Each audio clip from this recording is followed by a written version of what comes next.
Hey, what's going on, Miguel? Host of Life Full Circle Radio. What's going on? What's going on? So, my screen is off. You know how I'm OCD about this stuff. So, quick story: I had a gig, and all my tripods in the back of my truck, and my family has my truck. So, if y'all would have seen what I done with like bananas and string and stuff to get a tripod back here. Anyway, all right. So today we got a lot going on. Trump went to Detroit and found some clowns to go up on stage with and talk some nonsense. It is definitely election season, no question. Bad Boys 4 continues to excel. The movie was pretty dope. Right? It was entertaining. Revolt television, we talked about it many times. They are officially now employee-owned. And we got a little bit of clip we're going to discuss with that with Tavio Sanders, CEO of Revolt. We want to discuss that here a little bit. And then we just can't get enough of this Caitlyn Clark and Angel Reese and the WNBA. It's like we're watching it for all the wrong reasons, but it's the right reason because it's all said and done. These young ladies are getting more love than they were getting before, and I'm raising two girls playing basketball, so you know about it. All right, so anyway, social media is where we are. We are live right now on the Facebooks, on the YouTubes, on the Twitch. If you follow us on Twitch, just follow Brother Lloyd. That's where I am on Twitch. We're there too. And then actually on X, formerly known as Twitter, they actually can let you do live broadcasting over there as well. And so we are there as well. All right. Super producer, what the deal? What's up? What's up? What's up? How was your weekend? Was it full of basketball? How was your Father's Day? Completely forgot to text you. Oh my God, happy Father's Day. You suck as a friend. You see what I'm talking I about? really do. Nah, it was cool, man. It's wild. So you know, the family got to cook me breakfast. So we did have basketball, but we did it on Saturday because they wanted to at least get the fathers something, you know, their family's time on Sunday. So we did have basketball on Saturday, and my fifth grade team, Layla's team, won again. So good. Where's my Yay. little We applause? love it. Love to see it. Yeah. All right, you stop. All right. So no, it was a good weekend. And then it was interesting on Saturday morning. I had some friends, a good brother of mine who's a developer in the area. He develops luxury homes and all that stuff. But he got together some of the brothers from all over the market, and it was pretty dope to let brothers sit around, sip on some bourbon, and really just build. We don't do that enough, you know, as black men. And so he opened up his home to us. And then last week, I don't know if you caught wind that Kamala Harris, Vice President Kamala Harris, was in Atlanta at the 100 Black Men of America conference on last Thursday. And so we were working. That's why my tripod's in the back of my truck, because we were actually getting some content from that. And so it was a great conference. You know, chapters from all over the country were there, and Kamala Harris was there. Steve Harvey hosted it. We'll have a recap video shortly. What? All of that sounds bad to me. Steve Why Harvey, does that come on. sound bad to you? You're such a Republican. Why does that sound bad to you? Why None does of that any of that sound bad to you? Y'all, I'm telling you right now, I am voting for Biden and Kamala only because we can't have Trump. There's no other reason. It's Kamala. I know it's what? How do you pronounce it? It's Kamala. I thought it was Kamala. It's Kamala. The Indian way you pronounce that name, Kamala. Kamala. It's Kamala. Well, either way. I've had plenty of black women correct me on that. It's Kamala. See, black women, y'all can just take everything. This lady is also half Indian, so it also might also be Kamala. All right, so like the little girl from Miss Marvel. Never mind. The girl from Miss Marvel. You lost me there. Her name is Kamala. Anyway. All right, so doesn't matter. Anyway, let's get the show started. Let's get this going because we got a lot going on. A lot going on this week. Let me make sure I pull up the right. Where are we starting off this week? Where are we starting? We starting off with the whole. Might as well. We gonna start off with Caitlyn and Reese. We'll end with our Bad Boys 4 review. Spoiler alert: we will probably be spoilers for you, but you know we never feel bad. It's been 2 weeks since this movie has been out. Yeah. You should have already seen it. Yeah. We'll put a little marker. You ain't seen it by now. Then oh well. So all right. So it's you know we're in the midst of the WNBA season. A lot going on in the WNBA. A lot going on with basketball. And for us to be talking about it is really dope to me because it's not something that we were talking about last year. And a lot of that has to do with the fact that these young ladies, including Angel Reese, Caitlyn Clark, are playing well, in addition to all the women of the WNBA that are really doing well. So there was a foul, and I ain't pulled it up because I ain't found it yet, which has been up and down my feet all day. But as basketball players, Caitlyn Clark goes to the basket, and Angel Reese goes for a block. Bumps her in the head, and they call a flagrant foul. It was a flagrant foul by the rules. By the rules, it's a foul. Go get your 2 free throws. Go sit down. But what's going on in the social media world now with these Caitlyn Clark supremacist MAGA folk? It's just getting ridiculous. It's absolutely insane. That's a problem. And I don't know if you want to speak more on what you have to say, because I'll wait to the end to give my diatribe. Well, it's just crazy because, I'm so conflicted in this part. Caitlyn Clark can hoop. There's no question. She's a good ball player. And all of this which is going on, it's not her fault. No. It's marketing. And so they decided that she's going to be the poster child of the WNBA. She's going to be the poster child, which has grown this audience tremendously. And when Angel Reese came out a week ago and said, okay, I'm tired of hearing about this. Y'all only care about her because we beat her 2 years ago in the national championship. Y'all only care about her because when she was doing this to other people, Angel Reese came back there. When she beat her, she did the same thing, and all of a sudden, Angel Reese became the villain. And the white girl that looks like a soccer mom that can hoop became everyone's champion. And so here we are. There are a lot of women who are out in this game, white, black, queer, straight, who are hooping. And so when they start talking about, Caitlyn Clark should have made the Olympic team. No, she shouldn't have. No. These women out there, the number 2 scorer in the WNBA is not on the Olympic team. Did not make the Olympic team. But Angel Reese didn't make the Olympic team. Angel Reese didn't expect her to make the Olympic. I don't know if Angel Reese will ever make the Olympic team. I don't think, unless she improves her game, she's good, but she's not like a top 12 player. I don't see her game evolving. She's not represented in the United States. Because here's one thing that people forget about the women's Olympics that's different from the men's Olympic team. Mm-hmm. The men's Olympic team is elite of the elite. It just is. Mm-hmm. The difference is that the women's side, a lot of these women have played overseas, and a lot of these women know they're not getting on nobody's court. So the women overseas are good, not kind of good. I mean, these women are spectacular ball players. They train to get on. Yes and no. I think where you're going is a good way. But the best players, unlike the NBA, which if you look at the top 15 players, which would be the All NBA team, top 3, 5.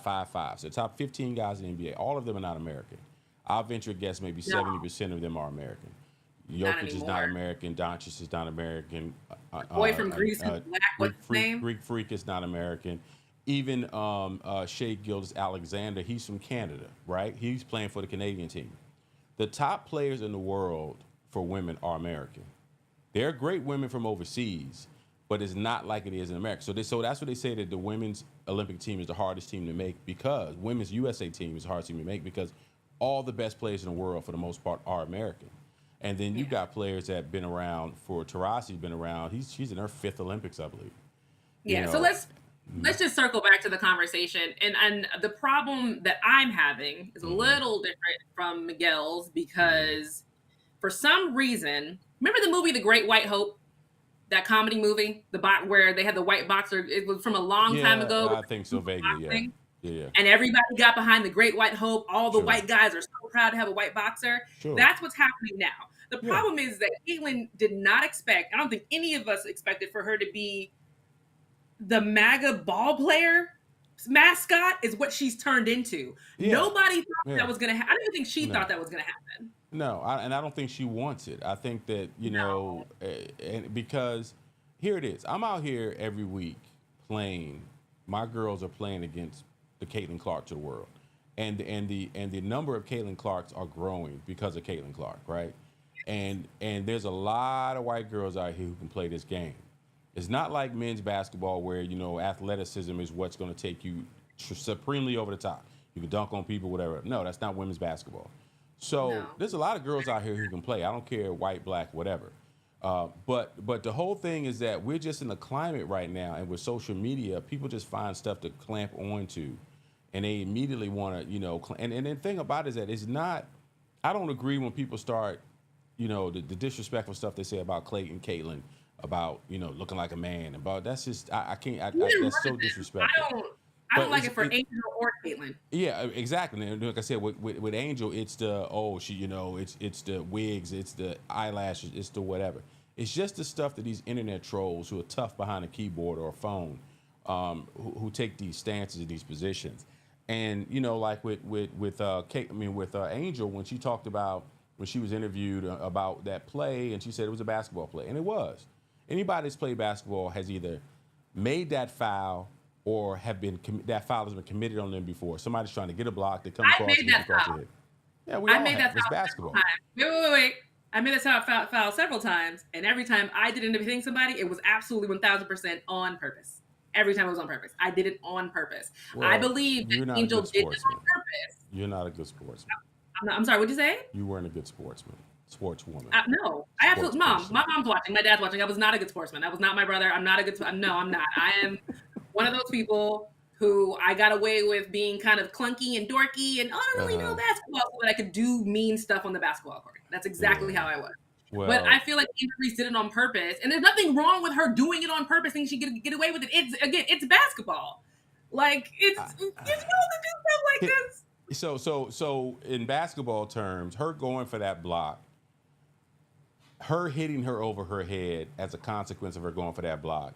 She Sure, almost ain't knocked that girl out. uh-huh. She She almost wasn't knocked trying to that. knock her out, man. They just playing basketball. So point being is that, and believe me, there's been times Caitlyn Clark, they got video of her pushing people down.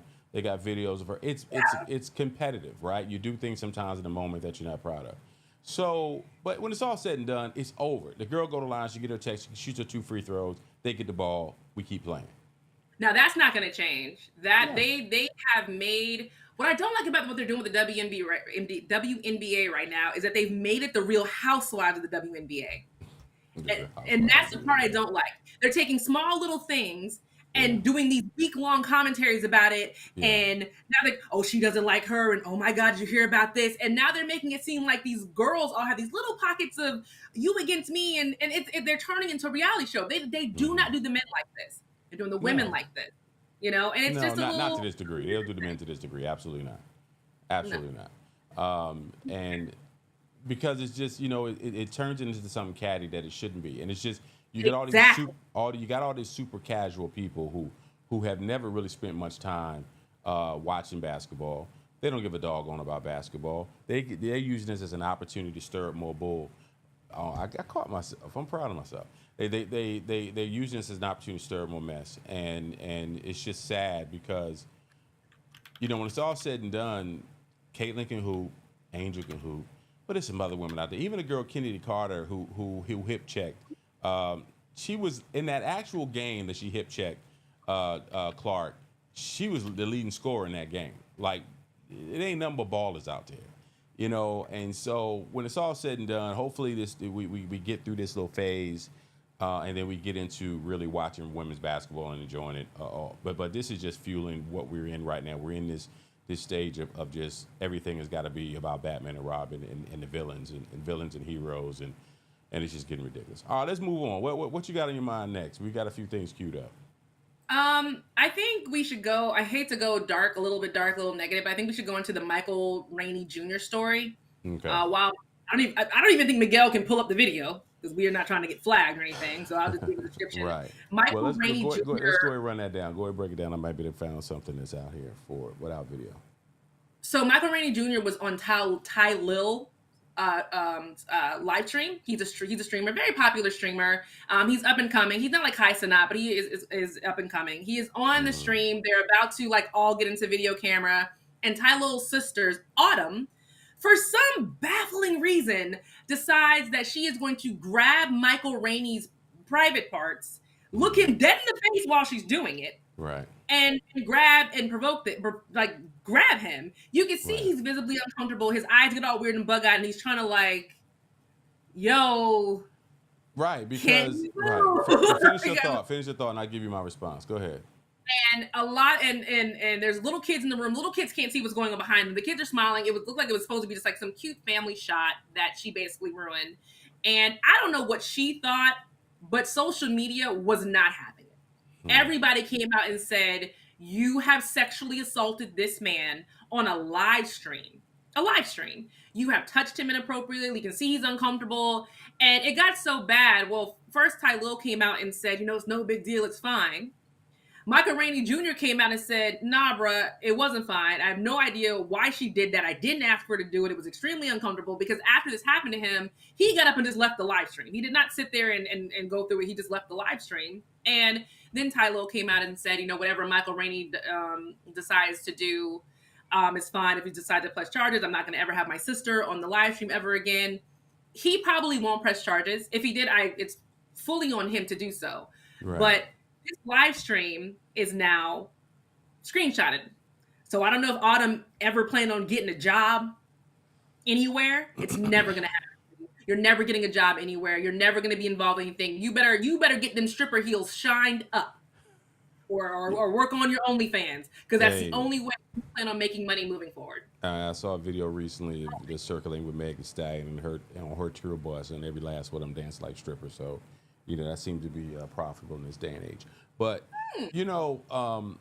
I saw this video of Micheal Rainey Jr. and it took me back to experience when I was probably in, I'm just gonna say I was in my early 20s. It was a while back, but it was a while back.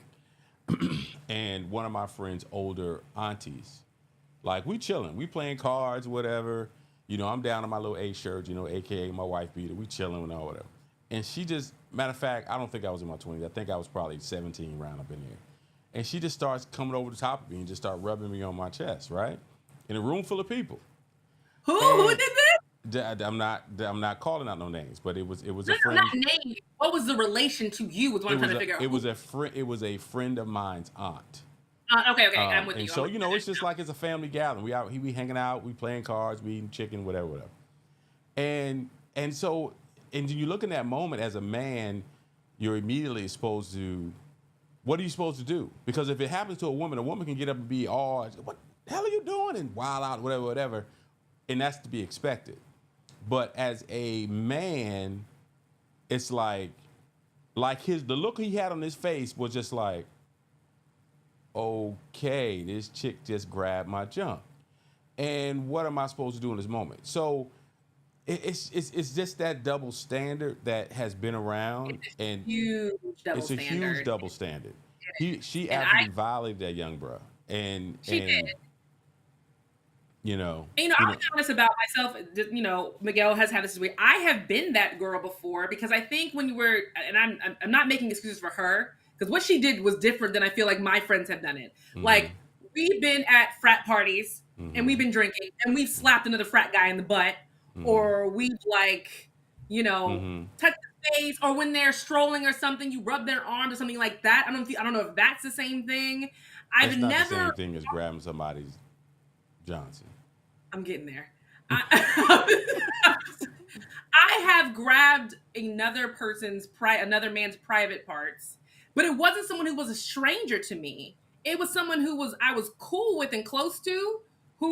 But here's the thing with that, and that's what I did was wrong too. Like Yeah, because when it's all said and done, there's plenty of people who are now men that are being accused of assault, who I'm sure they have relationships with these women, young women, old women, whatever women.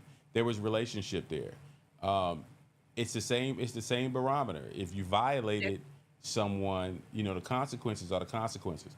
Whatever Micheal Rainey Jr. decides to do, that's totally on him to decide, but it's just one of those things. Societally, you look at that thing, and he's probably going to just let it go, because there's going to be men that will judge him like, "Yo, man, that's whack, man. Whatever." It's that attitude, that machismo within men that's making him probably take a double take on what he's going to do progress. There's only one man treating him like that right now. Guess who that man is? 50 Cent, I'm sure. His own boss. 50 Cent. Imagine having your boss treat you like that, say, it's fine, he'll get over it, it's no big deal, he's not pressing charges, he's fine. Right. But that's You're 50. the boss, 50 Cent. But that's 50. That's not, are you surprised? I guess I'm surprised. I guess I'm surprised because Micheal Rainey Jr. is a cash cow for his network. He's part of that. Anybody from Power, I feel like you should have more respect for. And either shut up or stand right behind him. Don't have respect for nobody. unless, especially somebody who he's writing a check to.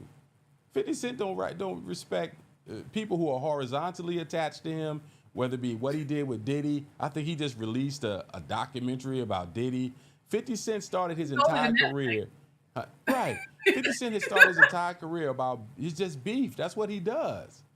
That is his MO. So this don't surprise me. Nothing 50 can do will ever surprise me. So yeah, Micheal Rainey, we'll see what happens with that. But just say no. The brother said no. I honestly don't know if he should or should not press charges.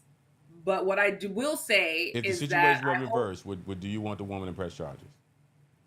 I don't know. Okay. And I'm not even saying this because I'm on the show. I don't know. I mean, here's the really messed up part about it. The court of public opinion, and you can agree to this, is way worse than the actual courts. Let's say it was a guy or girl reversed and they did press charges. What would she probably get? Probation?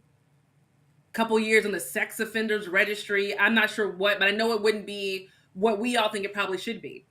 But the court of public opinion murders people's lives. We've all seen that. For guys who have been even accused, a whiff of impropriety sexually. But she would not. But she would never get the treatment that a man would get for doing the exact same thing. Well, but she is, surprisingly, she is right now. Is she? Aren't you a little surprised with how the social media is treating this? I thought they were going to be like, oh, he's some punk. Oh, that's a girl. Why are you tripping? I have not seen one person outside of 50 Cent say that. Everybody seems to be on his side of what the F is wrong with her. Why would she do that? That's so inappropriate. Men and women. I'm surprised. Here's the other thing about Micheal Rainey Jr. He still looks like he's 17. And there's that. Right? And so we've watched him grow up in front of our eyes for the last 10 years. And so some people, imagine someone who may be just starting to stream the whole series and they're watching 13-year-old Micheal Rainey Jr. and then they see this, right? So there's also that. So we'll see. Well, here's what I know. I just feel like I'm pretty sure part of what is going through his mind is based on men who are basically saying, man, let that shit go. It is what it is. And you sit back and you're just like, man, I don't want to let it go because she violated me.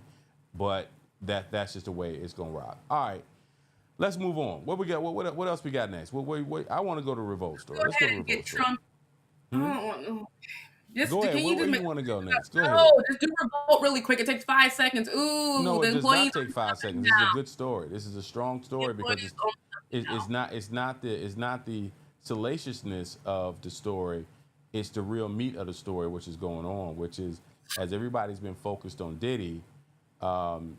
This is the Tavio Samuels for folks who may not know. The Tavio Samuels and this. Let me see if I can blow this up a little bit. There we go. Let's see. All right, there we go. All right. So the Tavio Samuels is the CEO of Revolt. Most people don't know who he is because that's not his MO. But recently, with the whole situation with Diddy and everything, he is now officially out as ownership, and now it is employee owned. And I want you guys to hear directly from the Tavio on this subject. Come on. Where'd it go? Oh, I lost it. Hold on. All right, we'll come back. Let me pull it back up. So the big story behind this is that it is now employee owned. And with it being employee owned, there was a whole strategy behind this the whole time because people were constantly asking, who was running this company while this was going on. And it was this guy and the team behind Revolt. So I want you guys to hear this. Tries to move past that, move on. But in most cases, thinking, for example, like the EV company Nikola I covered, the product remains the same, right? You guys want to do the same thing. Do you feel like you're going to have to change the offering or rethink any of the strategy, or you can just continue the way you were going? No, I absolutely believe that we can continue the strategy in the way that it is.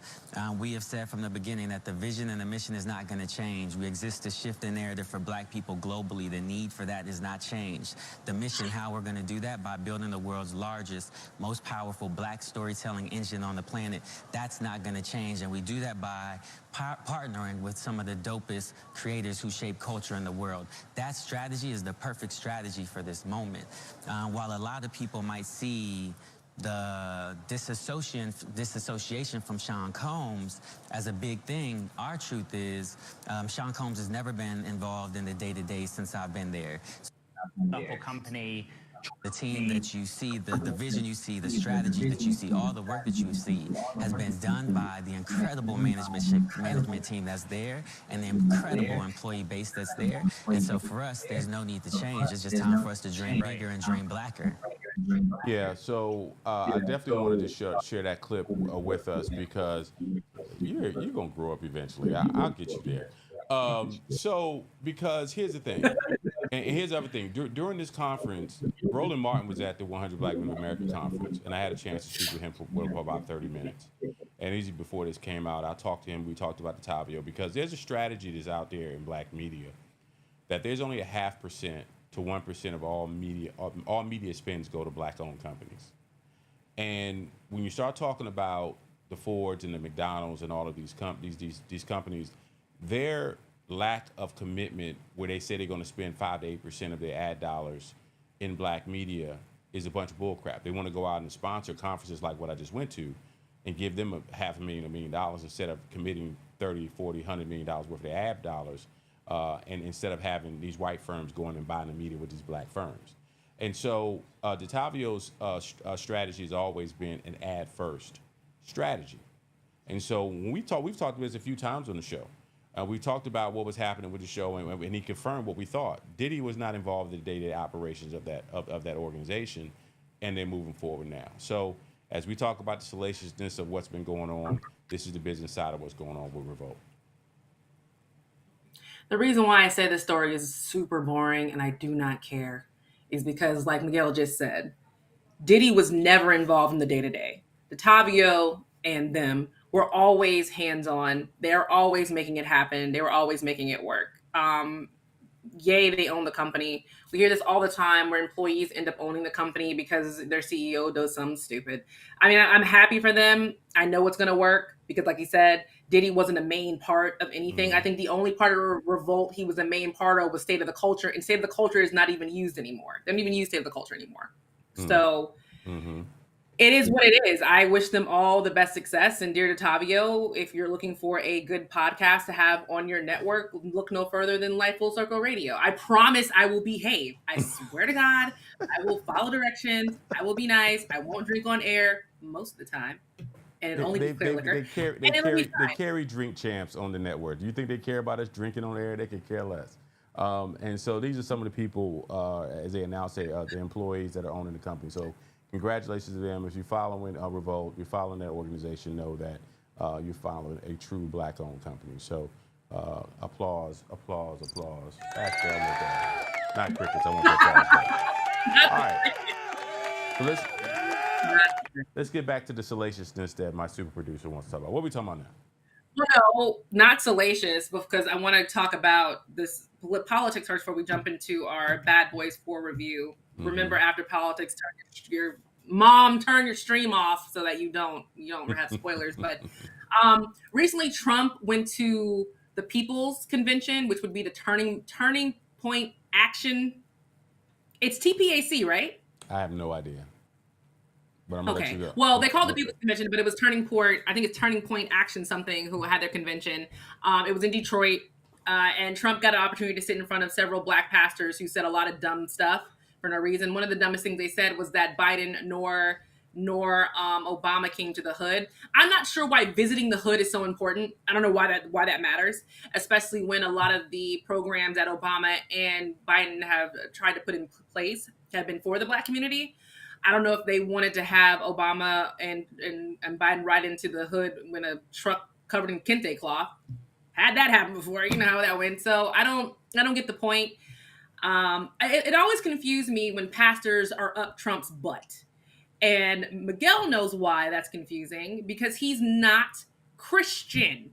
And I don't know how people put him on this Christian pedestal just because he's representing something conservative. By the way, he's just the mascot of conservatism. He doesn't actually represent any conservative values, any Christian values. And I've said that on the show multiple times. It's probably my biggest pet peeve about Trump.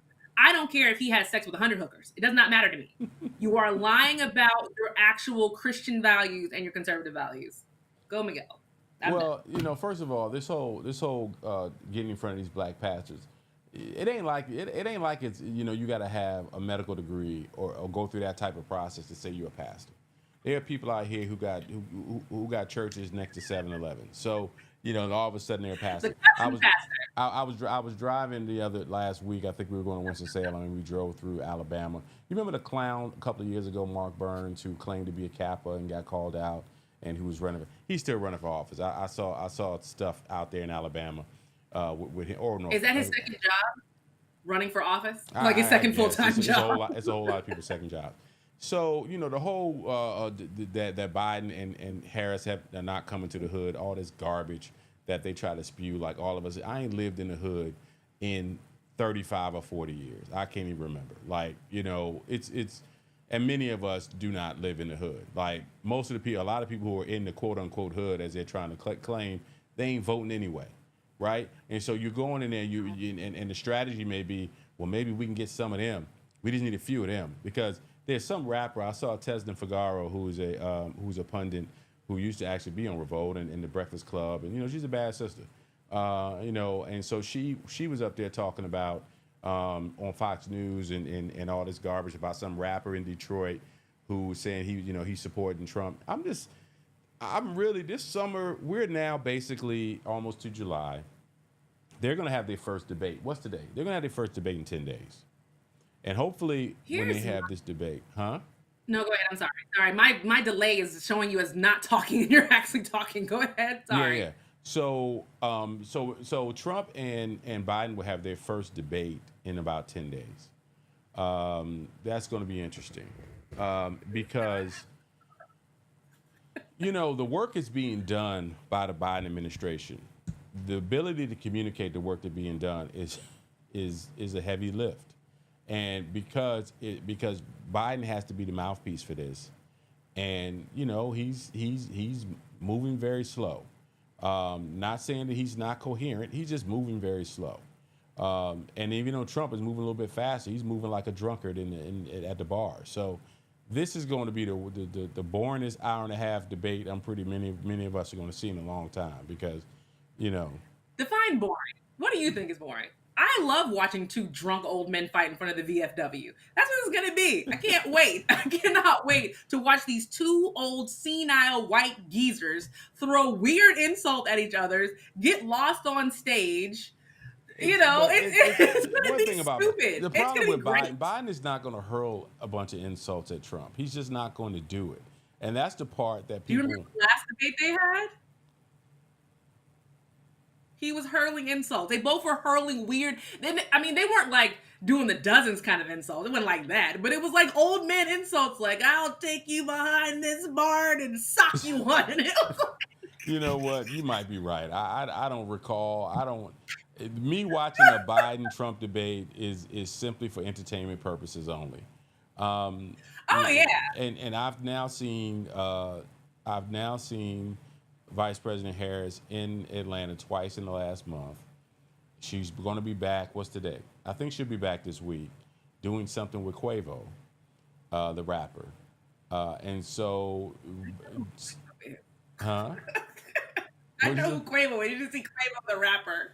Yeah. Well, some of our listeners there don't know who Quavo is. Quavo from that legendary group, the Migos.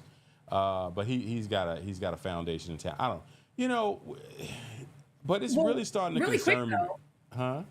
The funny debate, the interesting debate, because no one knows, is going to be the debate between Kamala Harris and whatever magical Negro he picked for his vice president. It's going to be a magical Negro. Did you see, what is his name? Donald? What is his name? His name is Byron Donald. Byron Donald. the Byron Donald. Did we talk about that last week? We didn't because we were both at the Bad Boys movie with our respective spouses last week, so we skipped it. Byron Donald. Byron Donald. Go ahead, because go ahead because that's that. Do you have the go clip? ahead. Hmm. Do you have the clip? I'm gonna find it while you're talking, because I know Joanne Reed has it on her page. So Byron Donald is a congressman, and he is on the Trump shortlist for VP. Yep. And he has been doing random speaking engagements because he really doesn't give a damn about his constituency. He's really just running to be VP next to Dolphin Teeth. And for those of you guys who know who Dolphin Teeth is, that is Tim Scott. So they're all competing to be the most ignorant person in history. So Byron Donald is at I don't even know what this was. It looked like a restaurant or bar, some kind of small town hall speaking engagement. And he starts talking about how the Black family was the best under Jim Crow. And he kept saying this. He's like, yes, it was different things going on, but we were the best under Jim Crow. We voted more conservatively under Jim Crow. And he said Jim Crow 3 times. And he was basically making it seem like if we went back to the Jim Crow era, that the Black family and Black households would be a lot happier. Well, Joy, Don't Take No Mess Reed, had him on the show to explain himself, and he only dug a deeper hole. And she asked him one key question that I always ask to conservative Black men who are always spouting that we have to keep the Black family alive and safe BS is, you're married to a white woman. If we went back to the Jim Crow era, you wouldn't even be married to your wife. It would be illegal and you'd be dead. Yeah. Like, I'm sorry, even as a conservative Black woman, it always is weird when Black men who are married to white women, not just white women, conservative activists, and always like, we got to keep the Black family together. We got to keep the Black family together. But you didn't keep you didn't give a damn about marrying a Black woman. And so what are you talking about? Anyway, play the co-workers at the Van Priest dime store in Live. Is this a little bit of the conversation between something that happened during this era? You said that what you were talking about was the presence of the Black father in the home to protect his wife and family. In 1943, in the state that you represent, in Florida, a young man named Willie James Howard, who was 15 years old, was lynched. During Christmas of 1943, Willie Howard sent cards to all of his co-workers at the Van Priest dime store in Live Oak, Florida. Unlike the other cards, Willie's card to Cynthia Goff, a white store employee, revealed a youthful crush. His greeting expressed hope that white people would someday like Black people and concluded, I love your name, I love your voice. For SH, sweetheart, you are my choice. After reading the card, Cynthia's father, Phil Goff, brought 2 friends to the Howard home and demanded to see Willie. Despite his mother's pleading, the men dragged Willie away and then kidnapped Willie's father, James Howard, from work. The men drove the 2 Howards, I should say, to the embankment of the Suwannee River, bound Willie's hands and feet, stood him at the edge of the water, and told him to either jump or be shot. Willie jumped into the cold water below and drowned while his father was forced to watch it.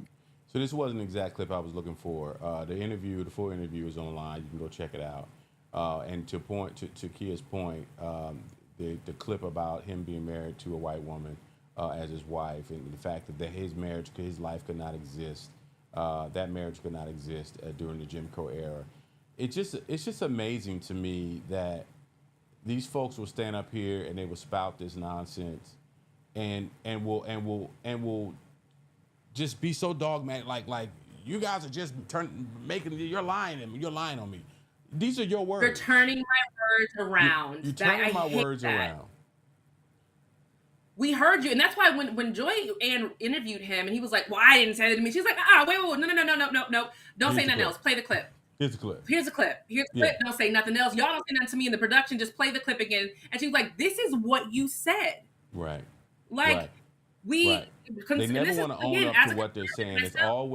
It's always somebody who's always making something on. It's always somebody making stuff up, and no one is twisting my words, saying I was being nostalgic or saying that Jim Crow was good for Black people. That's all political spin. It's a lie. It's gaslighting, and that's truly unfortunate. So, here's the challenge, Congressman. You started out talking about your family, talking about your mom, talking about being raised, and you on your own brought up Jim Crow. In fact, you said Jim Crow 3 times for emphasis. It wasn't the media or the Democrats or gaslighters who brought up Jim Crow. It was you. You brought up Jim Crow. Right. And so I don't know what that was. So I listened to this whole interview. I was driving when the interview was airing. It's probably about 8 or 10 minute interview, and it's just amazing to me how much they dig deeper into this conversation. It's always somebody else's fault. It's never their fault. It's always the media that's making stuff up. And I sit back and I watch this stuff, but it has to be a different conversation which is going on. Black people weren't allowed to vote at all during Jim Crow. Well, first of all, there were areas in the United States where Black people did vote. Under Jim Crow? It wasn't universal throughout the United States. So let's just be perfectly honest about that. I just told you it was not universal. We know Jim Crow there were wasn't areas, throughout but the United obviously States. Black people were suppressed from voting. That's what the purpose of not just the 64 and the 65 voting rights back, but so many others. But let's get back to what I was saying. So you're inaccurate All there. I was talking about is about Black families. No, I'm not being inaccurate. During Jim You Crow, are being more Black inaccurate. people This is the voted problem. conservative. They didn't vote conservative because they weren't allowed to vote. That is the essence of what Jim Crow is. So again, Joy, I'm gonna come back to my original point. It is talking about the family unit, having more fathers in the home, which creates better people going forward. Last question, That was and what then I I'm going said to let in you my go. comments. Last question. We're out of time, Sure, but I'm go going to give ahead. you one more question. During Jim Crow, could your family have existed? You are in an interracial marriage. Your wife is a white conservative activist. Could your family have existed at all during Jim Crow? No, it could not, Joy, and we all know that. But that's why I am blessed to live in America today as opposed to America during that time. But we cannot ignore the realities of not having fathers in homes. That is important for Black people today and all people today as we move forward for a better America. We are out of time. What I'm grateful for is that we do not live in the Jim Crow era and that fathers do not face the threat of lynching. I'm very grateful of that. Perhaps don't bring up Jim Crow when you're trying to make that example. Black people weren't allowed to vote at all. So it's He lied. Yeah, he lied. Of course he lied. Of course he lied. And then anytime these conservative... go ahead. Wait. You're a little older than me. You're just a little bit older than me. But as long as I've been studying history and African American history, I have never heard there were some areas where Black people were not allowed to vote. Those don't exist. We're not allowed to vote, or we're allowed to vote? We're allowed to vote. The suffrage movement actually went first, and then African Americans getting the right to vote was next. Right. So, in what place is he talking about? He's gaslighting. He's bullcrapping. And so, and then when you start talking about this conservatively, Black folks voted conservatively. Conservative is not a party. Conservative is an ideal, right? And so when you start talking about Black folks, because that's another talking point. Black folks voted Republican. Martin Luther King was a Republican. That was before the Southern strategy. That was before all the Dixiecrats went from being Democrats to being Republicans in 1964. So that's almost right, but that's okay. It's almost right. That's almost right. Almost the right history. It's almost right. Okay, well, correct my history. I want to hear your correction. The correct history is that John F. Kennedy Jr., JFK, took a stance against his party on certain things. And that is what brought a lot of conservative, a lot of Black people were voting Republican, brought them over to the Democratic side. Because they saw this man, regardless of what his party thought, was trying to represent their best interests. And that's what brought a lot of Black people from Republican over to the Democratic side. That's why a lot of them, when JFK died, that was a huge thing in the Black community because he's fought very hard for African American rights. Which was so also JFK honestly is that turning point. Which also was the time when the Dixiecrats, the racist rat bastards, became Republicans, which also pushed Black folks to be Democrats. But different conversation, different show. Southern strategy, we can all look it up. It's right there in the history books. But anyway, point being, for that clown to bring that up, like there isn't a whole lot of context, which both of us just went through the context, right? That why from the 1950s to the early 1960s, Black folks went from being Republicans to being Democrats because it's not about a party, it's about an ideal. It is about who is going to support our interests. In this day and age, there's no semblance, there's nothing about the Republican Party that has the best interests of African Americans or minorities in their plan. And then I got to take some time to really study up on this project 2025 because it's I read it.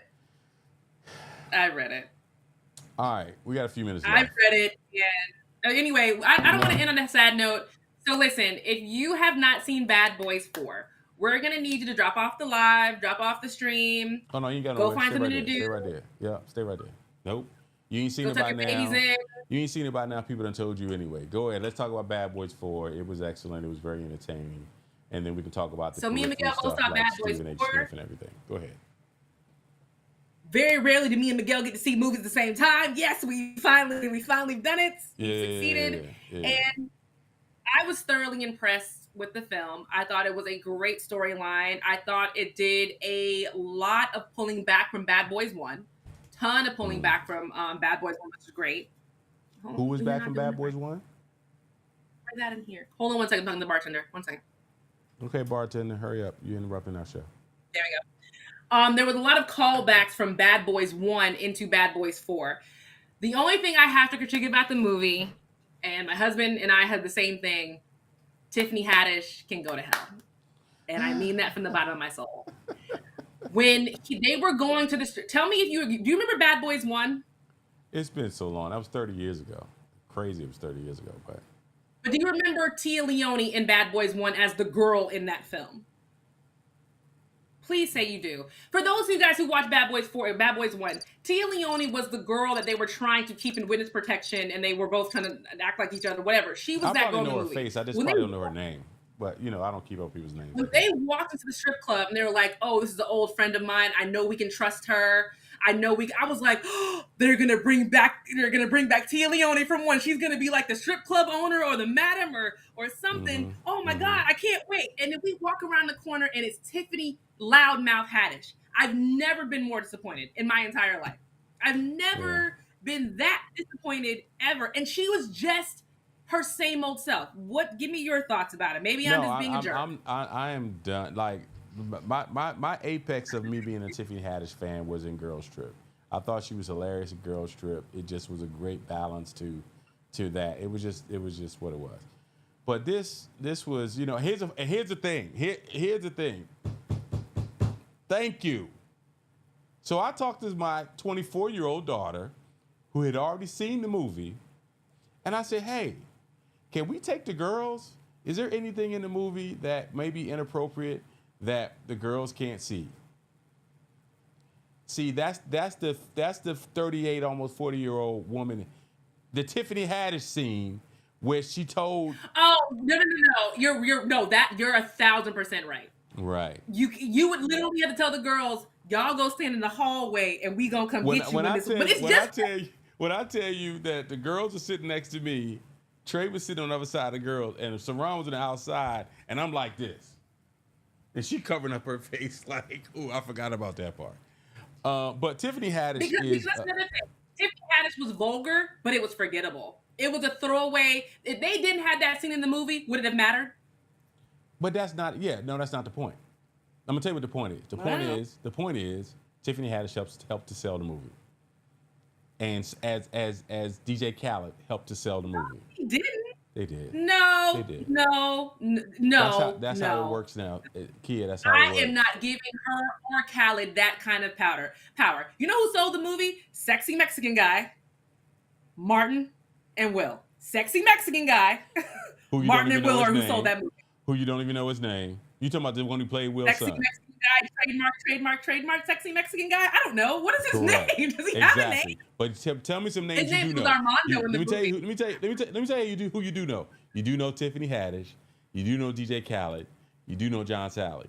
You do know names. You don't know sexy Mexican guy. Oh, that's me. Now tell me seeing John Sally didn't make you go, oh yay!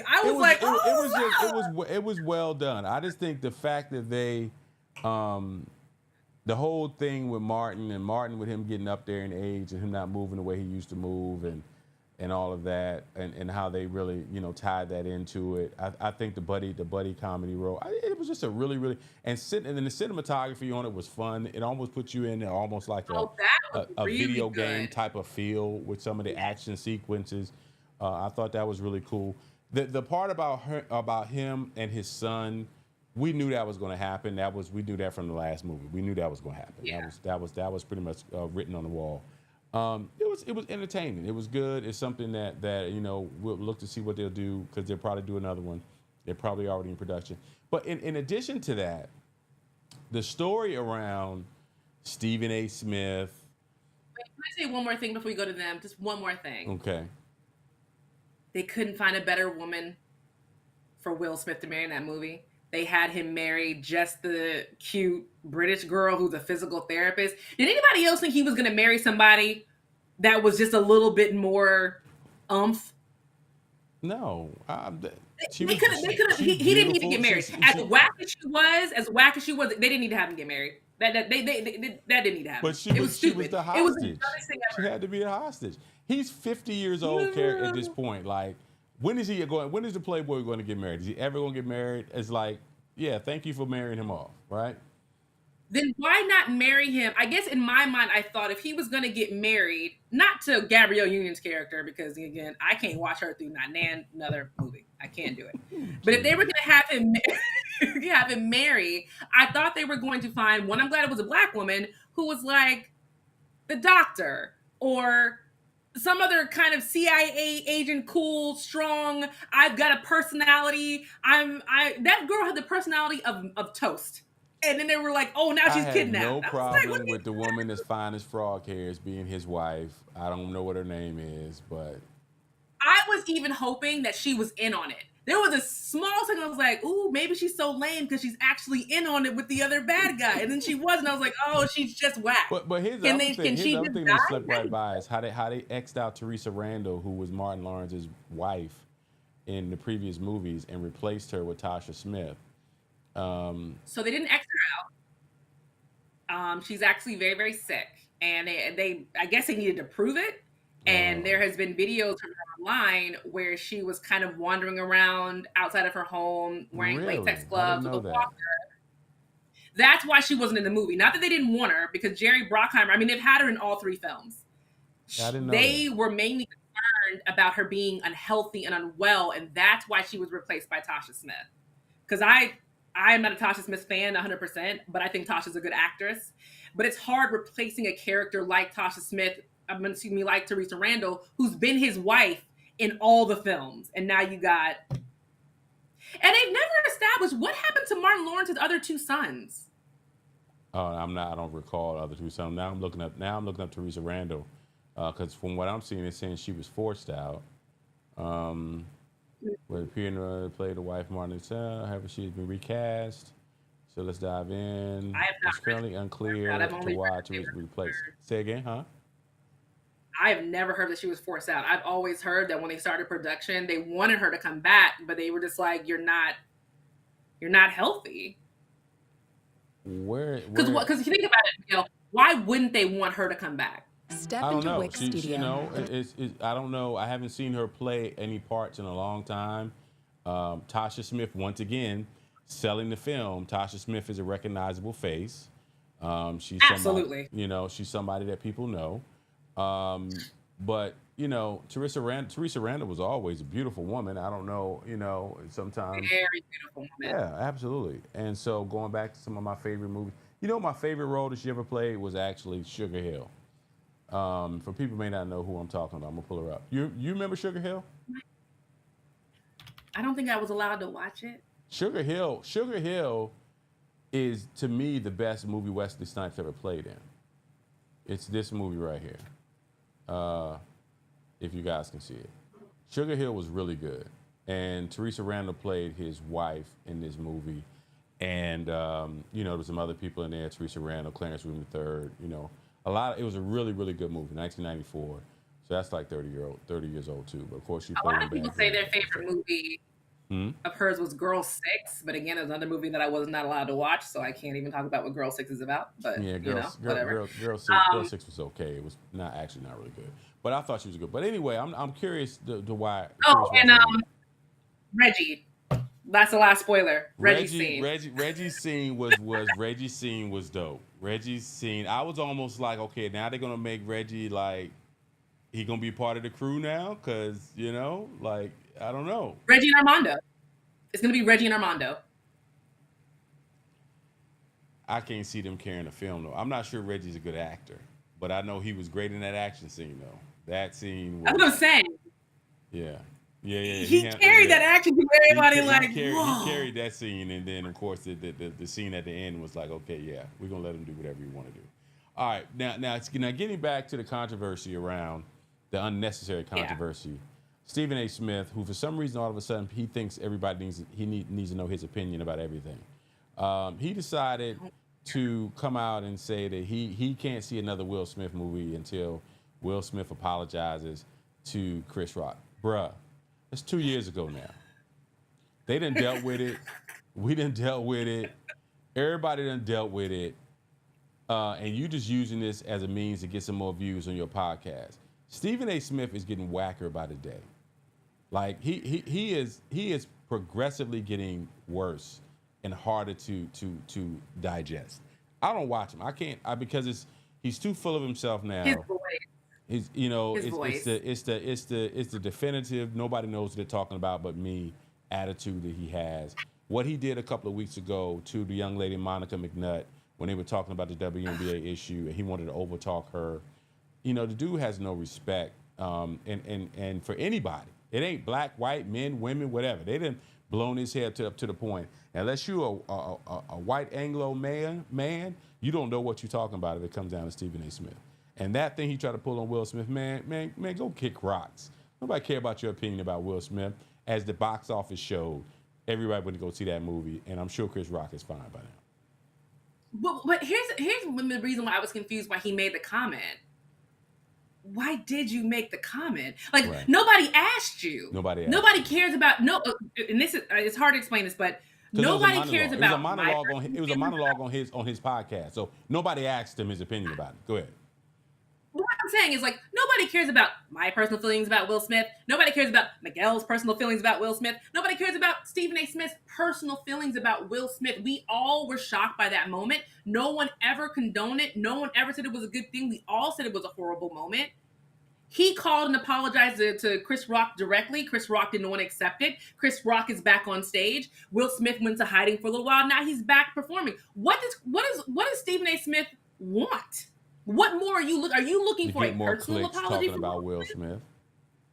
It can't be that. It can't be that. It's exactly that. He's getting non-sports related clips because he's a sports guy. There are people now who know who Stephen A. Smith is who didn't give a damn about Stephen A. Smith because he's a sports guy, because now he's talking pop culture stuff. And you're looking at it saying, who are you? Why are you talking about Will Smith? Go kick rocks. I'm going to go buy my second ticket to go see Bad Boys 4.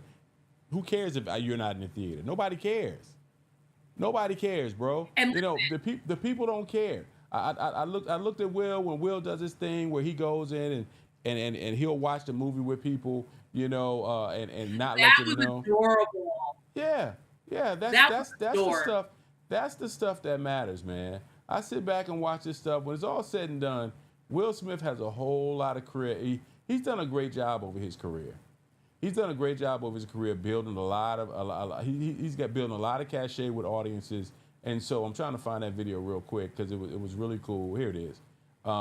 They're attributing Will Smith and the Bad Boy. Well, Will Smith, Martin was in the Bad Boys 4 movie with bringing back summer box offices. There has not been a box office this big in a movie theater since pre-COVID.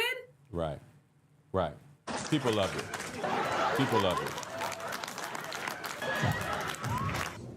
Hey, I'm glad y'all enjoyed that. That was a good program.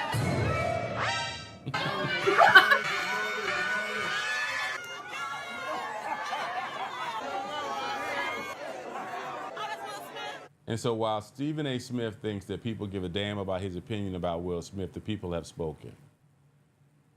And he's walking around with no security. I know his security is somewhere, but they're not like right. He is taking pictures of everybody. He is doing everything. No. And a lot of people are saying maybe Will Smith knew where he stood negatively in some people's eyes, and that's what he went and did an old school. This was an old school press tour. Of course he did.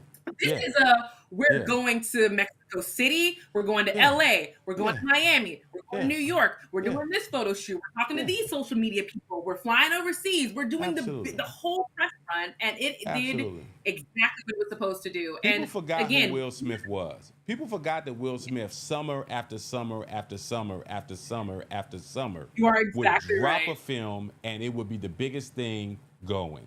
And when you start talking Men about in in an Black, era, oh my God, you just run it down. Men in Black, Independence Day, you Bad know, Boys Independence Day, all because Bad Independence Day Boys. came out on July 4th weekend. You know, he would always do a July 4th weekend. That would be his drop. The only bad one was Wild West. Remember Wild West? But that still did well, even though it was terrible. You know, it's really one of those things where, like, he was for a long time was one of the biggest movie stars, one of the biggest box office draws in the world, something that The Rock has right now. People always say, oh, The Rock's movies are terrible. But people quickly run to the theaters every time it drops. And in this vein, where nobody is really going to the theaters, Will Smith had us back in the theaters. And so, you know, it is what it is. All right, before we get up out of here. No, Aladdin. Remember when he did Aladdin? Aladdin also was a summer box office smash, even though people were like, oh, he wasn't a good genie, but it still brought in like $500,000. That's what I'm saying. When people get to talk about what Will Smith is and he's not a good actor, I don't know what y'all looking for. But what he does is he gets 2 to 2.5 hours of our attention every time he drops a movie. So it does that. Loved Aladdin. I still watch it to this all the time. Anyway, so the other person who had an issue with Will Smith is a person that none of us give a darn damn diggity dog about, and that would be Rob Schneider. I thought Rob Schneider was dead. Why did I think Rob Schneider was dead? It's because he only appears if he happens to get a tap on the shoulder by Adam Sandler to come be in one of his movies. Because the only acting job he's getting. Right. He hasn't been in a has there ever been a standalone Rob Schneider movie?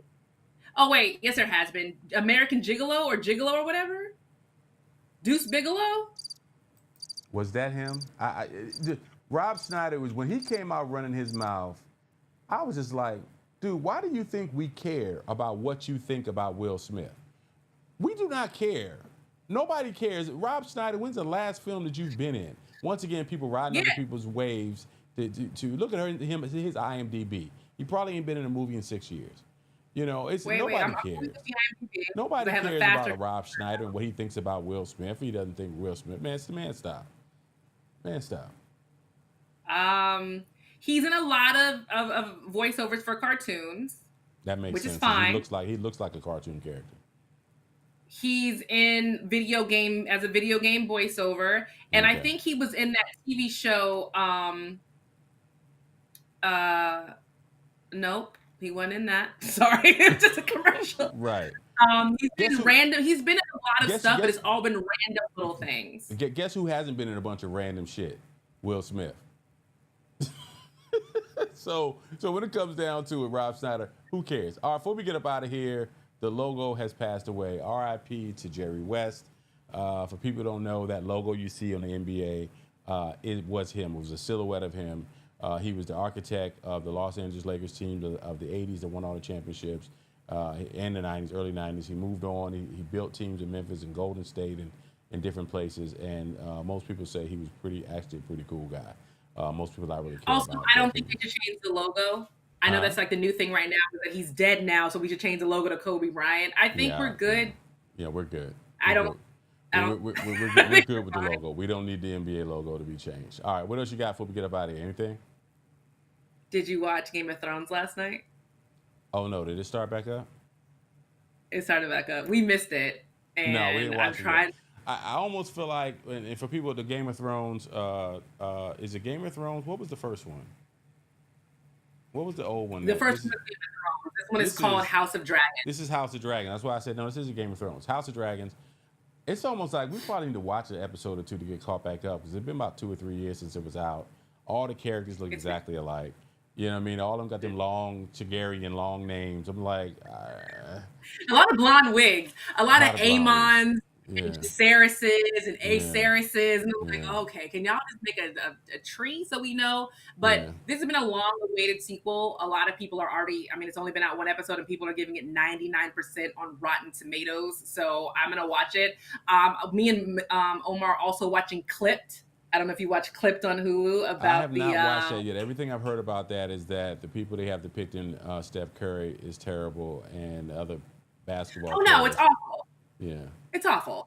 But it's hard to hard to find actors to play people who are still alive. I mean, we've all seen that. All these people are still alive. The only person, shockingly enough, Lawrence Fishburne does look like Doc Rivers when they put the Beijing. I've heard interviews with him that said he doesn't follow sports. He didn't know who Doc Rivers was before he got cast for the role. What? They put that Beijing all the way down here and thickened it up a little bit with that little dust or whatever. With the balls. And Ed O'Neill kills it. Ed O'Neill kills it as Roger Sterling. Oh, okay. So that's something to watch. I guess I'm still, Power Book 2 just started back up. We talked about Micheal Rainey Jr. earlier. You're about the only black people person I know who's not watching it. I don't have stars. I'm not getting stars, y'all. And then the Shy is, we're watching that. That's a whole different conversation. I gotta know how to deal with that one. They totally changed that show. It's You said that one jumped the shark. I said that would jump the shark. What is jump the shark? Sorry, that's a white people term. You said that one has changed drastically. That's what jump the shark means. Yeah. You're not dealing with your white friends over here. I don't know what the heck you were talking about jumping sharks and stuff. But no, they totally changed. It's so funny. It's so funny though. My number one TV partner with the Shy is my bonus mom, Alice, my little itty bitty, little short white bonus mom from Ohio. And all I get is text from her every week is that dude has got to die. Dude has got to die. Dude is the villain in the Shy.